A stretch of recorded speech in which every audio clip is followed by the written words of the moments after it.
Quantum fluctuations. Quantum fluctuations is the key to unlocking access to physics denying forces and abilities and capabilities. Being able to build technology that's able to manipulate quantum fluctuations. Now, the Casimir effect has discovered that bringing two plates, dielectric plates, metal plates, various materials that amplify this effect, bringing these two plates close together down to, I should say, the space of a nanometer, starts to block out or not leave enough space for the wavelengths of electromagnetic radiation. All matter emits electromagnetic radiation, but it's electromagnetic radiation that's emanating from all matter, and the way it interacts and interferes with each other is how we derive gravity and all these macro physics and laws and attributes of physics that we have learned and mastered. Now, we're at a point now to where we're needing to go outside the laws of physics to attain the next levels of technological performance to achieve our goals. With that being said, we have to figure out what the fundamental, attributes of physics on a quantum level. And physics on a macro level and physics on the quantum level are definitely not the same. So what we discovered with the Casimir effect is that bringing these two plates together does not leave enough room for electromagnetic wavelengths. Only certain electromagnetic wavelengths can exist within a nanometer or 10 to 20 nanometer space between two dielectric or other specific material plates. So what I've discovered and what I've determined to be the most effective way to amplify this effect is using something with an infinite, if not the most surface area that we can design or manufacture, the gyroid. The gyroid is one of the geometric designs that we've discovered that has a huge, if not the most, surface area of any geometric design. Now, to get the two plates, the effect of two plates at nanometer spacing, we include the anti-gyroid. The anti-gyroid lattice within the gyroid itself. The anti-gyroid lattice within the gyroid itself gives us that nanometer spacing that allows us to take advantage of quantum fluctuations within the gap between the two surfaces.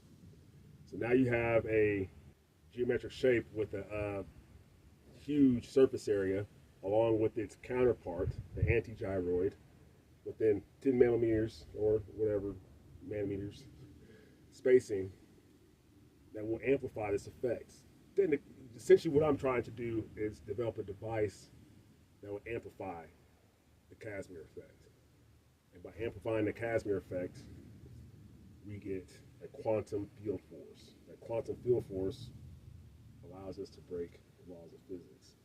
The Casimir effect is basically stating that, or has discovered that all the other electromagnetic wavelengths and waveforms that exist in our macro environment can be attenuated, or not attenuated, but be blocked like a Faraday cage when these plates are brought close enough together. The wavelength itself cannot fit between the spacing between the plates. There's only some very high wavelength or high energy wavelengths that can fit between the plates, maybe gamma rays or something along that lines. But these are other things that have yet to be discovered and things that we'll work on as we develop this device. But we'll start with this gyroid, anti-gyroid geometry and create our first metamaterial. This metamaterial will hopefully give us the ability to affect quantum forces using quantum fields and quantum fluctuation within the tensor field, as you could say. Now, there's other ways, there's other parts to this equation that can be manipulated and used to amplify the effect. Now, I'm theorizing, let's just say stay theorizing, in order to, it's very difficult to manufacture things on a nanometer scale, especially being able to manufacture two surfaces that are nanometers apart. Now, portions of this equation should allow us to either amplify, either add electricity, an electrical field, because electrical field creates more activity within the quantum field. The more activity we have within that quantum field, the more the more amplified the effect. Outside the two plates, or outside the two surfaces of the anti-gyroid and the gyroid, you have all the other quantum effects of electromagnetic radiation. Within the gap, or within the spacing between the anti-gyroid surface and the gyroid surface, you have little to no radiating electromagnetic field quantum effects.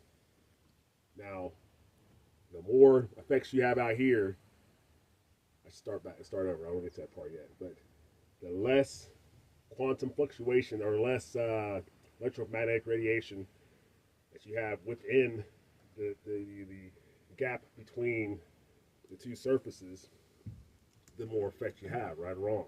So the closer we get the plates together, the less electromagnetic radiation we'll have between the plates, and the more electromagnetic radiation we'll have outside the plates, creating a bigger differential, creating a larger induced force.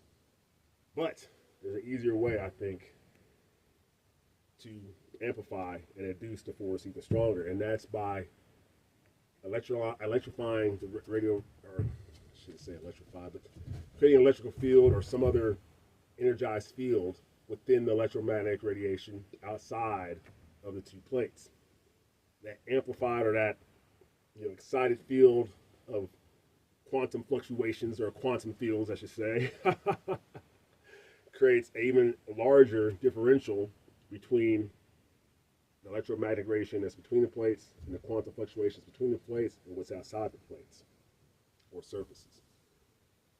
So technically, we should be able to hyperexcite the electromagnetic radiation outside the two plates or the two surfaces to induce or amplify the effect. So with this design, I'm going to be able to connect the gyroid and the anti-gyroid surfaces to electrical supply. Electrical supply will induce, hopefully induce, a lot of experimentation here, a more excited electrical field outside the plates, all right, more excited quantum field outside the plates, which will induce a greater Casimir effect.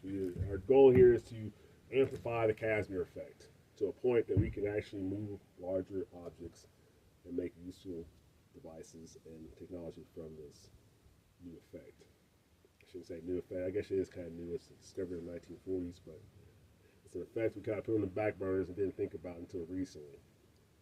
But now with 3D printing and newer technologies we have, we will be able to manufacture devices and metamaterials to use with these devices and induce new effects or new physics based on quantum field fluctuations. Anyways, a lot more to it, a lot more to be researched, a lot more to be understood, but this is the beginning of the first metamaterial by Photon Solar. Stay tuned along.